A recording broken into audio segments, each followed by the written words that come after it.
Au Mondial des métiers en 2014, nous rencontrons Julie André, que nous avons trouvée sur le stand de l'économie sociale et solidaire, c'est-à-dire les associations, les coopératives, tout un secteur, et les mutuelles, tout un secteur de l'activité qui a des particularités à la fois dans la manière de travailler ensemble et puis dans le rapport peut-être entre les offreurs de services ou les producteurs et puis leurs clients. C'est ça. Voilà. Alors Julie, vous avez un grand stand là où on retrouve des noms connus. On ne connaît pas forcément l'économie sociale et solidaire, mais tout le monde connaît son association dans son quartier ou des associations beaucoup plus importantes. Et puis on connaît les grandes mutuelles, qui peuvent être des banques, qui peuvent être des sociétés d'assurance. Et il y a un esprit commun entre tous ces gens-là. Oui, il y a un esprit commun. Ce sont des entreprises qui fonctionnent différemment. Elles ne sont pas là pour générer le maximum de profit à la fin de l'année, puisque l'argent qui est généré et qui reste à la fin de l'année, ce qu'on appelle les bénéfices, sont réinjectés à 100% dans les entreprises. Donc il n'y a pas d'actionnaires et ça permet de faire des réserves, donc de passer des coups durs, des crises économiques comme on connaît aujourd'hui parfois. Ça permet d'investir dans de nouveaux projets, des projets qui sont innovants, sur lesquels on a peu de références, sur lesquels on peut prendre des risques. Mais néanmoins, ça intervient finalement à peu près dans tous les secteurs d'activité. C'est simplement une autre façon de travailler, un autre esprit. Exactement. On peut retrouver des entreprises de l'économie sociale et solidaire dans l'ensemble des secteurs d'activité, que ce soit le secteur bancaire, comme vous l'avez dit, que ce soit dans l'agriculture, dans l'industrie, dans les services à la personne, dans l'éducation populaire. On retrouve des entreprises de l'économie sociale et solidaire partout. Et effectivement, leur différence, c'est leur manière de fonctionner. Alors c'est quand même un secteur important puisque quand on regarde le nombre d'emplois dans notre région, Rhône-Alpes, c'est à peu près le même niveau que sur le plan national. On est à 10% On est à 10,6%. Presque 11%. Ouais, ça représente plus de 240 000 salariés. Ce sont 24 000 établissements dans la région Rhône-Alpes avec un poids économique qui est de plus en plus important. Et surtout, on se rend compte que ce sont des entreprises qui continuent de créer des emplois là où le reste de l'économie en a beaucoup perdu entre 2008 et 2011. En partie parce qu'il y a des évolutions en termes de besoins, en termes de financement aussi, qui font que quand il s'agit de maintenir à domicile les personnes âgées, par exemple, quand il s'agit d'aider les personnes handicapées à s'insérer, il n'y a pas de délocalisation possible dans ce domaine-là. Elles répondent à des besoins locaux, mais ce n'est pas la seule raison. C'est bien le fonctionnement de ces entreprises qui fait qu'elles résistent. Et ce sont des entreprises qui créent des nouveaux services en permanence. On a beaucoup de projets aujourd'hui qui tournent autour de l'agriculture de proximité, voire de l'agriculture périurbaine, avec le souci de pouvoir rapprocher les producteurs locaux et les consommateurs. Ce sont des sujets qui aujourd'hui sont à la mode, mais qui par exemple ont été inventés par l'économie sociale et solidaire. Alors, est-ce que vous avez quelques exemples comme ça à nous donner? Alors, dans l'agriculture, effectivement, de proximité, ouais. Périurbaine à l'échelle du Grand Lyon. On a un très grand nombre d'associations qui se sont réunies au sein d'un collectif qui s'appelle le Pirate. Le Pirate. Comme un pirate.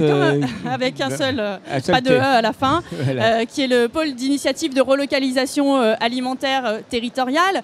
Donc qui fédère un certain nombre d'associations qui travaillent à approvisionner avec des produits locaux de qualité l'agglomération lyonnaise. Donc ils travaillent en direct avec les producteurs, des producteurs qui respectent un certain nombre de principes aussi, une qualité de produit, la préservation de l'environnement. Et l'objectif, c'est d'aider les producteurs à mieux vivre de leur métier. On sait que l'agriculture est en difficulté. Et puis de permettre aux urbains qui n'ont pas leur parcelle de potager de pouvoir bénéficier de ces produits de qualité. La diffusion se fait directement comme si les producteurs viennent comme au marché ou avec des petites boutiques, ou bien il y a aussi une diffusion par peut-être les collectivités territoriales, les cantines. Comment ça marche? Alors il y a différentes formes effectivement de diffusion au sein du Pirate, vous retrouvez des structures qui ont créé des boutiques et qui appuient ces centres de distribution, des épiceries tout simplement, comme le Grappe, avec une nouvelle halle qui vient d'ouvrir à la station de métro Oulin, la nouvelle ligne de métro. Vous retrouvez un grand centre de distribution de produits locaux en face de cette station de métro. On retrouve aussi un système de distribution via des paniers. Comme sont distribués par les AMAP, les associations de maintien de l'agriculture paysanne. Donc vous commandez à l'avance la récolte du producteur et toutes les semaines vous venez chercher un panier de légumes de saison. Donc vous ne savez pas à l'avance ce que vous aurez dans ce panier.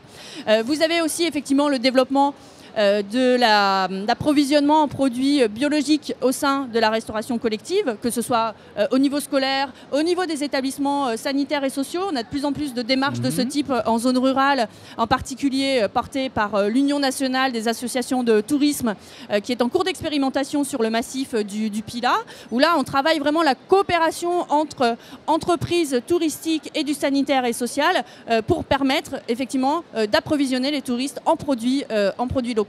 Donc c'est vraiment des formes d'approvisionnement qui sont très très variées et l'économie sociale est là encore très pionnière dans ce secteur. Les clients au final, ça peut être les enfants des écoles ou bien les personnes des centres sociaux ou des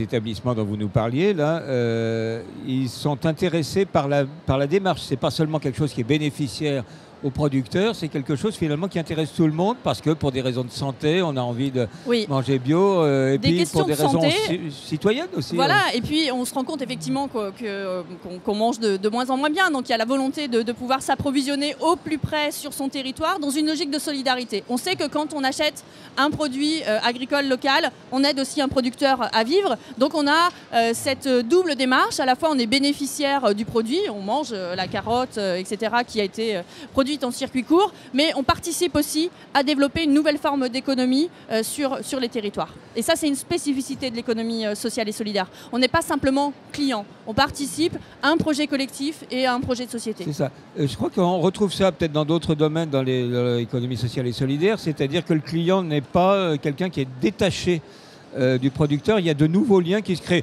qui sont des liens qui existaient traditionnellement, mais qui se reconstituent avec des nouvelles formes. Nos sociétés sont en manque de liens sociaux. Donc dans les entreprises de l'économie sociale et solidaire, il y a toujours la création de nouvelles formes de solidarité. Si on prend à nouveau l'exemple de l'agriculture, quand vous êtes inscrit dans une démarche AMAP, vous vous engagez également à venir donner un petit coup de main à l'agriculteur si jamais il rencontre une grosse difficulté, si jamais une tempête arrache ses serres, si jamais il y a une grosse récolte à faire. Dans la charte que vous signez aussi cet acte de solidarité au plus près de l'agriculteur. C'est très très bien. Il y a moyen de savoir des choses supplémentaires si on s'intéresse à ce secteur. Il y a un site web, comment ça va? Alors, vous pouvez retrouver de nombreuses initiatives sur une plateforme numérique qui s'appelle Rhône-Alpes Solidaire, donc www.rhône-alpesolidaire.org, sur le site de la CRES, donc la Chambre régionale de l'économie sociale et solidaire que je représente également. Et puis, effectivement, si vous avez un certain nombre de questions, vous pouvez parfaitement appeler aussi la Chambre régionale de l'économie sociale et solidaire, qui est un centre de ressources et qui vous réorientera vers la structure qui est le mieux à même de répondre à votre besoin. Et vous pouvez le faire que vous soyez un usager, un client, quelqu'un qui a envie de mieux consommer, par exemple, mais que vous soyez aussi quelqu'un qui a un projet. Exactement. Quelqu'un qui cherche un travail dans ce domaine-là. Voilà, Rappelons une chose, c'est que c'est les fonctions, les métiers, nous sommes au Mondial des métiers, les métiers dans l'économie sociale et solidaire, on a dit que c'était déjà dans des domaines très différents, mais aussi avec des niveaux de qualification tout à fait divers. Oui. Il n'y a pas de métier spécifique à l'économie sociale. Vous pouvez avoir un bac plus 6, avoir fait une grande école de commerce et pour vouloir mettre à profit les les compétences que vous avez acquises dans la gestion d'une association, par exemple, militante de protection de l'environnement.